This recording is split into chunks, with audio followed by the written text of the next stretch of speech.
This is Reality Dispatch, written by Jim Mintz.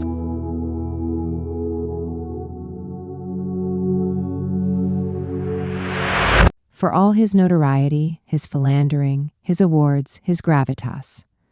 For everything that came along with the name Gene Herman, he was modest enough to be housed here in this government-subsidized estate, with his surname imprinted on the intercom charts like any other resident.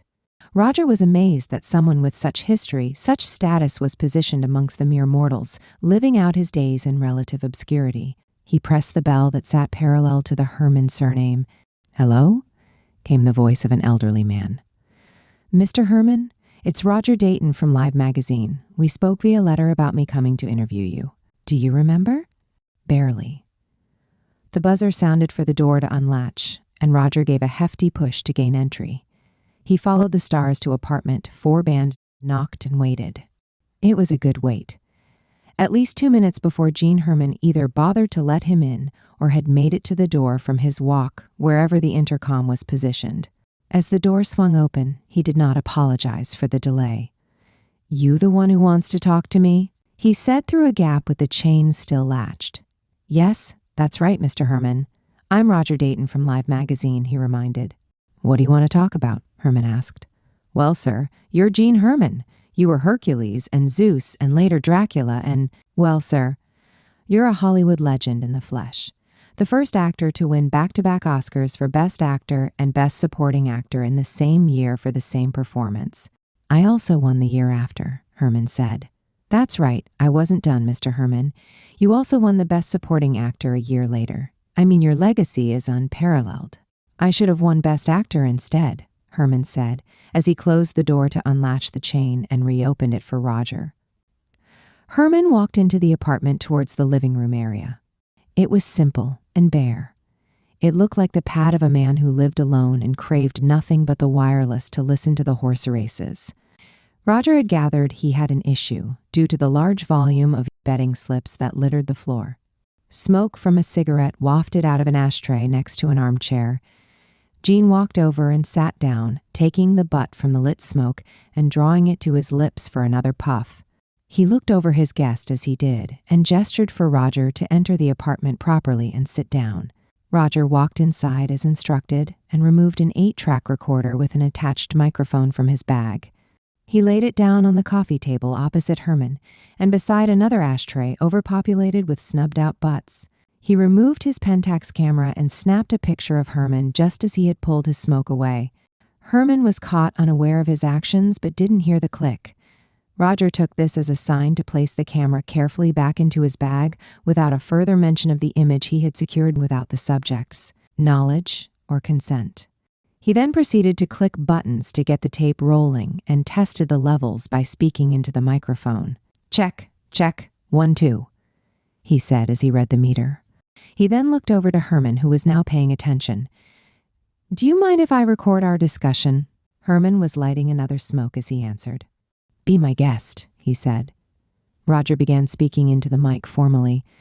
"I'm sitting here in the house of the great Gene Herman. There are a few names that spring to mind when we use the title Hollywood legend to describe someone. Dean, Brando, Grant, Tracy, Monroe, Taylor. The greatest amongst them is Herman. Now, his legend has never died out amongst the boulevard of broken dreams, but the public hasn't seen or heard from this great man in many years. His final on-screen performance in Devil's Lair, opposite James Dean and Marlon Brando, was his last on-screen performance 20 years ago to the day. So I am here to ask him a series of questions, to get to the bottom of just how and why one of Hollywood's greatest on-screen actors decided to retire from the silver screen at the peak of his powers. So now, it's over to you, Mr. Herman." Roger held out the top of the microphone to his subject. Herman blew out a plume of smoke as he reclined in his chair. Nonchalant. "Is there a question in there?" he asked. "Well, sir, I guess. My readers want to know where you've been all these years." "Minding my own business."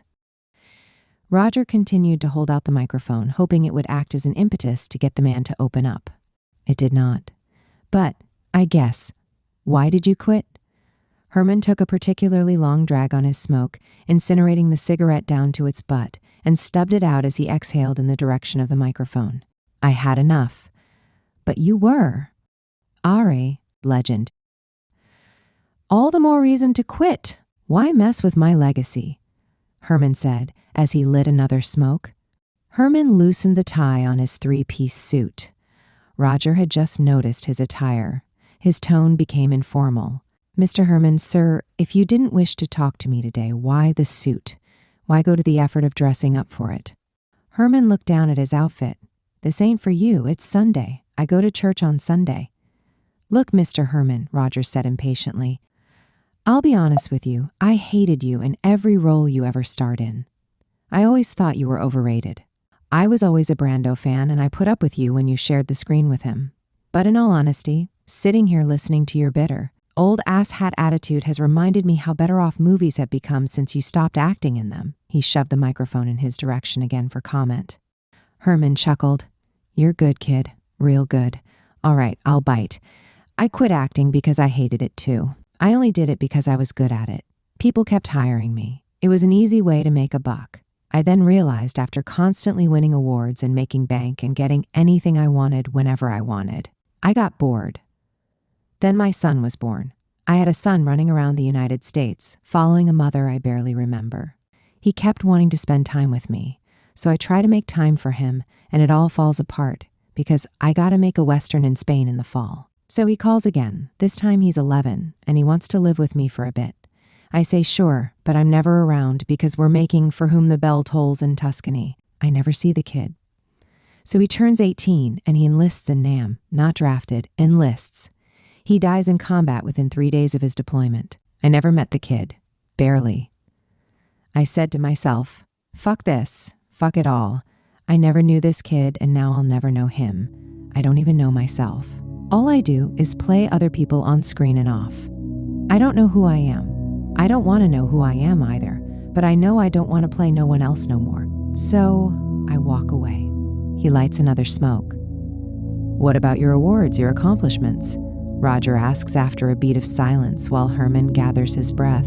I don't know. I sold some of them, gave some of them away. If you can find any on the way out, be my guest.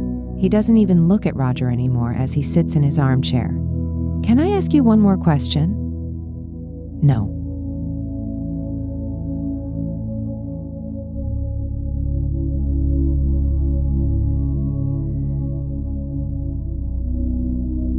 For more stories of fact-based fiction, head to jimmins.substack.com.